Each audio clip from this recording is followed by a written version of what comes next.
Hello there. I thought I'd do a little book review. I've just finished reading this horror/thriller novel by a writer called Mark Pepper, and the novel is called Man on a Murder Cycle, and it was published by Red Dog Press as a second edition on the 30th of May 2023. And I just literally finished reading it this morning and really enjoyed it, and this is the review that I wrote and I put on Goodreads and it'll be coming up on Amazon, but I thought I'd read it here as well. So, Man on a Murder Cycle by Mark Pepper. This is an exhilarating, horrifying and tantalising thriller-horror novel. It's very well written, clearly by a novelist who understands structure and how to build tension and expectation in the reader.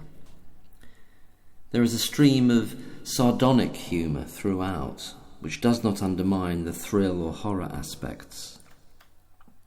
Some scenes are hard to read for their sheer brutality and the terror induced to the victims of Milton, the eponymous Man on a Murder Cycle.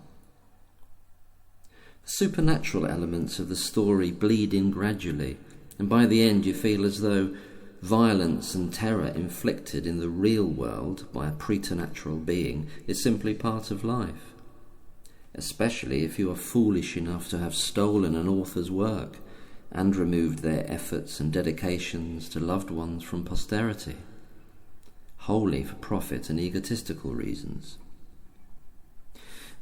The novel clearly benefits from significant research such as the arcane skills of the embalmist, air traffic control, and most prevalently everything you'd need to know about riding a very large and powerful motorbike.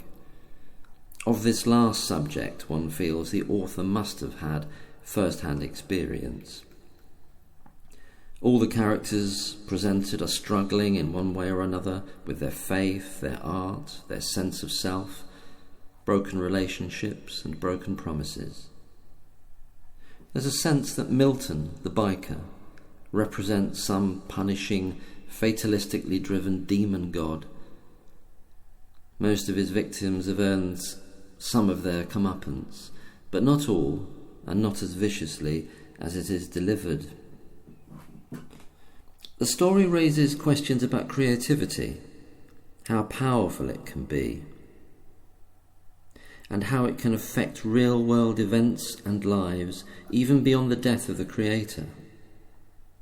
And also that the theft of others' creative endeavours is a very serious sin and will in some way be punished.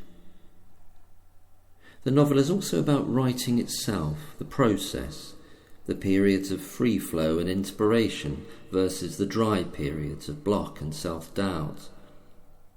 Writing as catharsis, writing as therapy, and writing as a solely commercial endeavour.